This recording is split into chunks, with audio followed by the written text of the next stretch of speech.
네, 안녕하세요. 반갑습니다. 노무사 단기 유쾌한 노동법 임재진 노무사입니다. 제가 가르마를 좀 세게 탔다가 조금 머리를 이렇게 내렸어요. 조금 더 어려 보이게. 아이고, 죄송합니다. 자, 이게 하는 일이 좀 많다 보니까 정말 오랜만에 한 3일 만에 우리 이제 조문을 읽어드리는 것 같아요. 여러분들이 1차 시험이 얼마 안 남아서 많이 힘드시죠? 꼭 버텨내시고 이겨내시기 바랍니다. 터널 끝에 이제 다 오셨어요. 제가 아마 노조법은 읽어드리지 못하고 죄송하지만 근로기준법만이라도 좀 마무리해드리고 싶은 그런 마음으로 오늘 한번 또 이제 안전과 보건부터 읽어드리도록 하겠습니다. 자, 카메라 위치가 네 괜찮네요. 네, 소리도 잘 들어가고 시간도 잘 올라가고 있어요. 카운팅도. 자, 안전과 보건 제6장. 너무 간단하죠? 제76조 안전과 보건, 근로자의 안전과 보건에 관하여는 산업안전보건법에 따른다. 이게 끝이에요. 근데 이제 직장 내 괴롭힘 금지 2019년도 이제 신설이 돼서 굉장히 핫한 조문이죠. 자, 제76조 2 직장 내 괴롭힘의 금지, 사용자 또는 근로자는 직장에서의 지위 또는 관계 등의 우위를 이용하여 업무상 적정 범위를 넘어 다른 근로자에게 신체적, 정신적 고통, 정신적 고통이 다 들어가네요.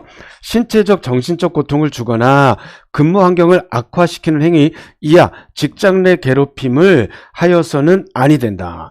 제76조의 3 직장 내 괴롭힘 발생 시 조치가, 이게 이제 혼동되게 지문을 만들어서 많이 나와요. 보겠습니다. 자, 누구든지예요. 주어가 누구든지 직장 내 괴롭힘 발생 사실을 알게 된 경우 그 사실을 사용자에게 신고하여야 한다가 아니고 신고할 수 있답니다. 그 다음 사용자는 제1항에 따른 신고를 접수하거나 직장 내 괴롭힘 발생 사실을 인지한 경우에는 지체 없이예요. 뭐 3일 내, 7일 내, 5일 내가 아닙니다. 지체 없이 당사자 등을 대상으로 그 사실 확인을 위하여 객관적으로 조사를 실시하여야 한다.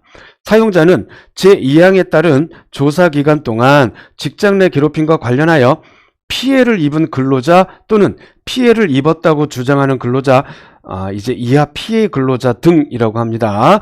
를 보호하기 위하여 필요한 경우 해당 피해 근로자 등에 대하여 근무 장소의 변경, 이제 외우셔야 됩니다. 근무 장소의 변경, 유급 휴가 명령 등 적절한 조치를 하여야 한다. 근무 장소의 변경, 그리고 유급 휴가 명령 등 적절한 조치를 하여야 한다. 그래서 변유 이렇게 외우십니다. 변유. 그 다음 이 경우 사용자는 피해 근로자 등의 의사에 반하는 조치를 하여서는 아니 된다. 그렇겠죠. 그 다음 4항 사용자는 제2항에 따른 조사 결과 직장 내 괴롭힘 발생 사실이 확인된 때에는 피해 근로자가 요청하면 근무 장소의 변경. 자, 보세요. 직장 내 괴롭힘 발생 사실이 확인된 때, 또 피해 근로자가 요청하면 이게 들어가죠. 근무 장소의 변경, 위에 거랑 똑같아요. 배치 전환, 이 배치 전환이 하나가 더 들어갑니다. 유급 휴가 명령 등 적절한 조치를 하여야 한다. 여기 배치 전환이 들어간다는 거 꼭 기억하시기 바랍니다. 그 다음에 피해 근로자가 요청하면이란 문구가 있기 때문에 여기에 있는 의사에 반하는 조치를 해서는 아니 된다. 이 문구는 요 사항에서는 당연히 빠지게 되겠죠. 어떤 의미인지 아시겠죠? 그 다음 5항 사용자는 제2항에 따른 조사 결과 직장 내 괴롭힘 발생 사실이 확인된 때에는 지체 없이 행위자에 대하여, 이번에는 행위자에 대하여 징계, 근무 장소 변경 등 필요한 조치를 하여야 한다. 행위자에 대하여 징계, 근무 장소 변경 등 필요한 조치를 하여야 한다. 이 경우 사용자는 징계 등의 조치를 하기 전에 그 조치에 대하여 피해 근로자의 의견을 들어야 한다. 아하, 이 경우에 피해 근로자의 의견을 들어야 한다. 이 문구가 들어가네요. 차 한 잔만 마실게요. 커피를 타놨는데 식을까봐 죄송합니다. 사용자는 직장 내 괴롭힘 발생 사실을 신고한 근로자 및 피해 근로자 등에게 해고나 그 밖에 불리한 처우를 하여서는 아니 된다. 그 다음 7항 제2항에 따라 직장 내 괴롭힘 발생 사실을 조사한 사람, 조사 내용을 보고받은 사람 및 그 밖에 조사 과정에 참여한 사람은 해당 조사 과정에서 알게 된 비밀을 피해 근로자 등의 의사에 반하여 다른 사람에게 누설하여서는 아니 된다. 다만 조사와 관련된 내용을 사용자에게 보고하거나 관계기관의 요청에 따라 필요한 정보를 제공하는 경우는 제외한다. 자, 그 다음 제7장 기능습득으로 넘어갑니다. 제77조 기능습득자의 보호. 사용자는 양성공, 수습, 그 밖의 명칭을 불문하고 기능의 습득을 목적으로 하는 근로자를 혹사하거나 가사, 그 밖의 기능 습득과 관계없는 업무에 종사시키지 못한다. 조문이 굉장히 간단하네요. 그 다음 제8장 재해보상. 우리가 이제 실무에서는 산업재해보상보험법이 있기 때문에 요 근로기준법의 재해보상 파트가 많이 활용이 되지는 않아요. 그래도 근로기준법에 있는 조문이니까 빠지면 안 되겠죠? 한번 읽어드리겠습니다. 자, 제78조 요양보상. 근로자가 업무상 부상 또는 질병에 걸리면 사용자는 그 비용으로 필요한 요양을 행하거나 필요한 요양비를 부담하여야 한다. 그 다음 제2항, 제1항에 따른 업무상 질병과 요양의 범위 및 요양보상의 시기는 대통령령으로 정한다. 무슨 령으로? 대통령령으로 정한다. 그 다음 휴업보상. 사용자는 제78조에 따라 요양 중에 있는 근로자에게 그 근로자의 요양 중 평균 임금의 100분의 60의 휴업보상을 하여야 한다. 근로기준법에는 보상이라고 되어 있고 산재보험법에는 휴업급여라는 표현으로 되어 있죠. 어쨌든 이 휴업보상이 우리 근기법에는 평균 임금의 100분의 60입니다. 100분의 60. 자, 그 다음 2항 제1항에 따른 휴업보상을 받을 기간에 그 보상을 받을 사람이 임금의 일부를 지급받은 경우에는 이런 경우가 있을 수 있죠. 사용자는 평균 임금에서 그 지급받은 금액을 뺀 금액입니다. 평균 임금에서 그 지급받은 금액을 빼요. 그 다음에 100분의 60입니다. 아시겠죠? 다시 평균 임금에서 그 지급받은 금액을 뺀 금액의 100분의 60의 휴업보상을 하여야 한다. 그 다음 휴업보상의 시기는 대통령령으로 한다. 휴업보상의 시기는 대통령령으로 정한다. 그 다음 제80조 장애보상입니다. 근로자가 업무상 부상 또는 질병에 걸리고 완치된 후 신체에 장애가 있으면 사용자는 그 장애 정도에 따라 평균 임금의 별표에서 정한 일수를 곱한 금액의 장애보상을 하여야 한다. 2항 이미 신체 장애가 있는 사람이 부상 또는 질병으로 인하여 같은 부위에 장애가 더 심해진 경우에 그 장애에 대한 장애보상 금액은 장애 정도가 더 심해진 장애 등급의 장애 정도가 더 심해진이에요. 장애 정도가 더 심해진 장애 등급에 해당하는 장애보상의 일수에서 기존의 장애 등급에 해당하는 장애보상의 일수를 뺀 일수에 보상 청구 사유 발생 당시에 평균 임금을 곱하여 산정한 금액으로 한다. 요거는 한 번 더 읽어드리기는 그렇고 여러분이 잘 음미를, 특히 요 2항은 한 번 더 보시면서 음미를 하시기 바랍니다. 그 다음에 제3항 장애보상을 하여야 하는 신체장애 등급의 결정 기준과 장애보상 시기는 무슨 령? 고용노동부령이 아니라 대통령령으로 정한다. 그 다음 제81조 휴업보상과 장애보상의 예외.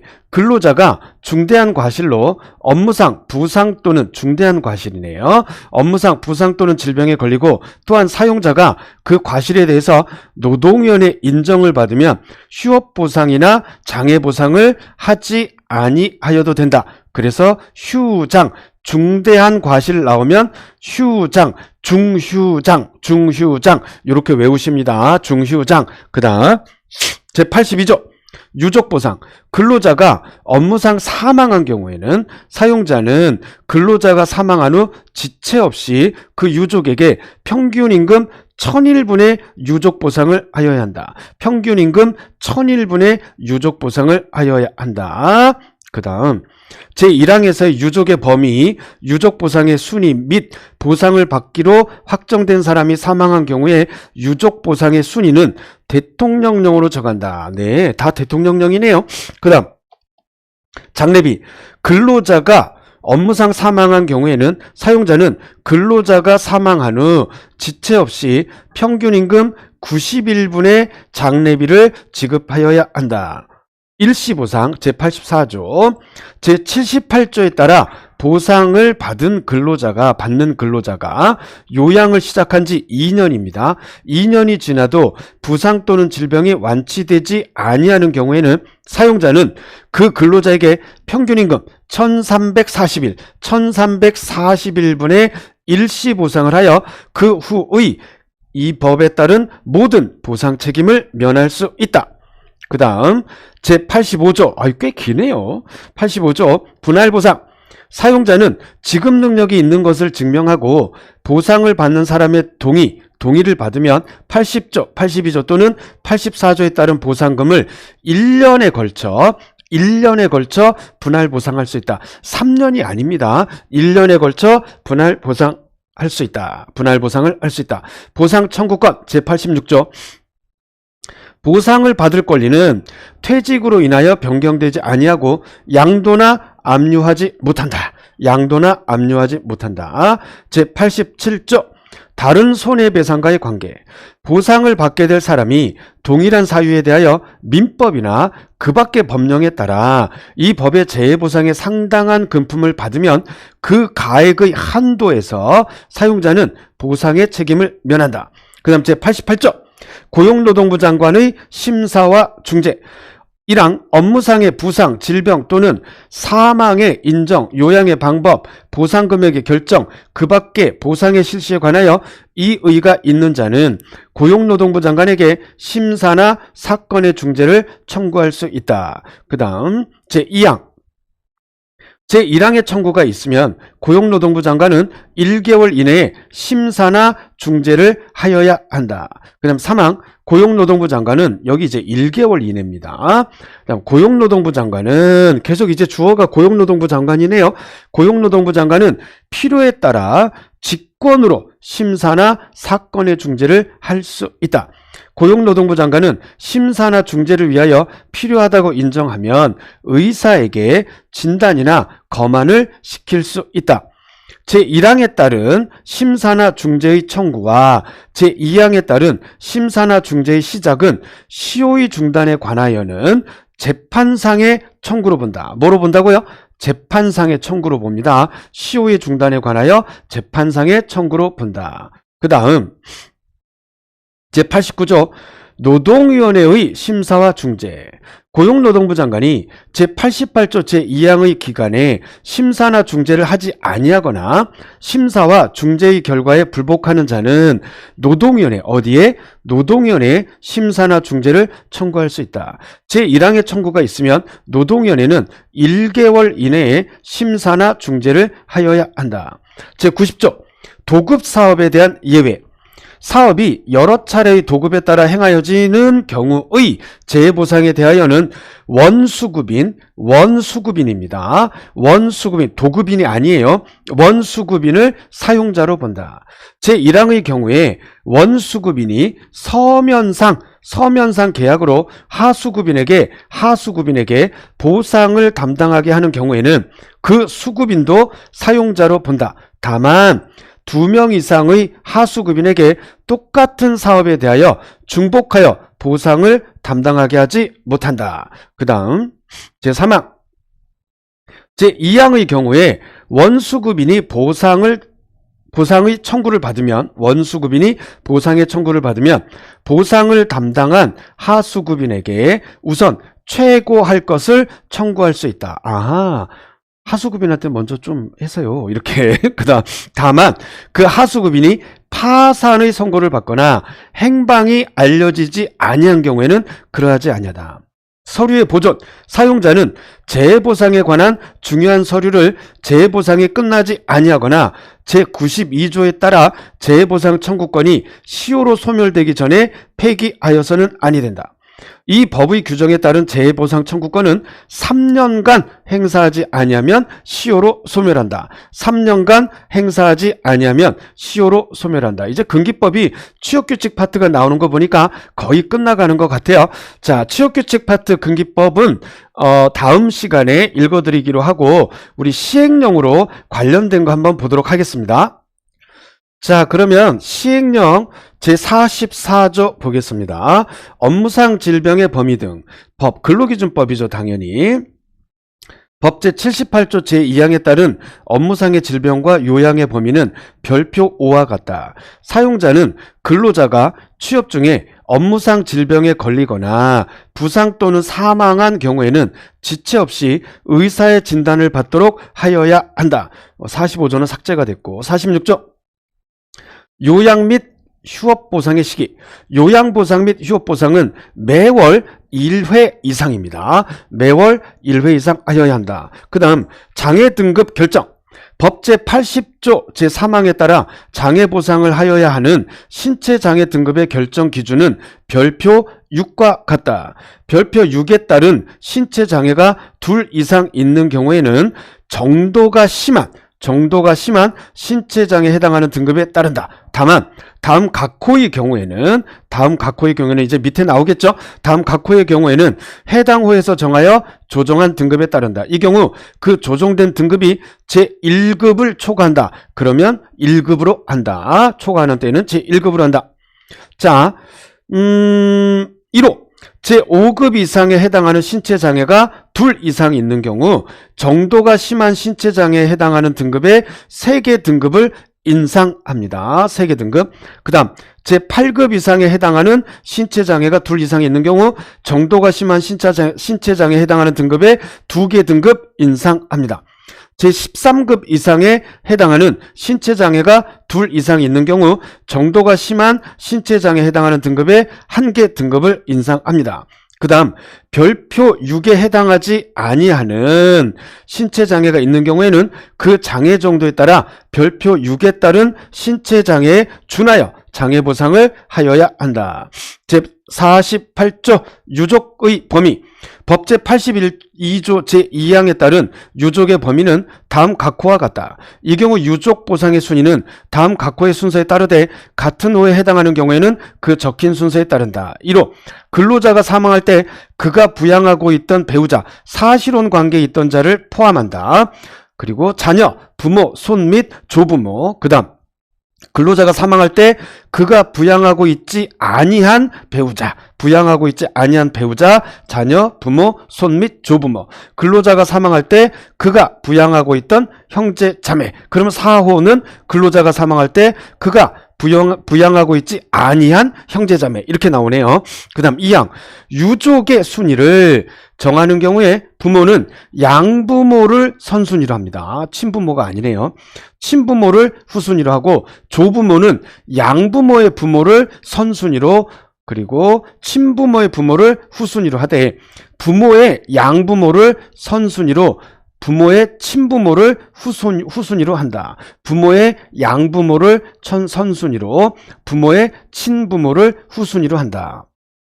그 다음 제1항 및 제2항에도 불구하고 근로자가 유언이나 사용자에 대한 예고에 따라 제1항의 유족 중의 특정한 자를 지정한 경우에는 그에 따른다. 같은 순위의 유족보상 수급권자가 2명 이상 있는 경우에는 그 인원수에 따라 똑같이 나누어 유족보상을 한다. 그 다음 제50조 보상을 받기로 확정된 자의 사망. 유족보상을 받기로 확정된 유족이 사망한 때에는 같은 순위자가 있는 경우에는 같은 순위자가 없는 경우에는 그 다음 순위자에게 유족보상을 한다. 제51조 보상시기. 장애보상은 근로자의 부상 또는 질병이 완치된 후 지체 없이 하여야 한다. 그 다음 재해보상 시의 평균임금 산정사유 발생일. 재해보상을 하는 경우에는 사망 또는 부상의 원인이 되는 사고가 발생한 날 다음 날이 아닙니다. 발생한 날 또는 진단에 따라 질병이 발생되었다고 확정된 날, 확정된 다음 날이 아니네요. 확정된 날을 평균임금의 사유가 산정사유, 죄송합니다. 평균임금의 산정사유가 발생한 날로 한다. 53조 삭제, 54조 기숙사 규칙 안의 개시 등은 다음 시간에 근로기준법에서 취업규칙 읽어드리고 기숙사 규칙 관련된 것도 시행령 또 읽어드리도록 하겠습니다. 좀 전에래요. 이거 꼬였어. 좀 전에 말씀드린 것처럼 산업재해보상보험법이 있기 때문에 근로기준법 재해보상판들을 넘어갈까 했지만 넘어가면 뭔가 좀 빈 느낌? 허전한 느낌이라서 조금이라도 빠르게 네, 읽어드렸습니다. 조금 빠르게라도 좀 읽어드렸어요. 자, 오늘도 불꽃처럼 뜨겁게 버텨내시고 이겨내시기 바랍니다. 노무사단기 유쾌한 노동법 임재진 노무사였습니다. 감사합니다. 고맙습니다. 자, 어디 꺼볼까? 마우스가 또 어디 갔어? 네, 여기 있다. 죄송합니다.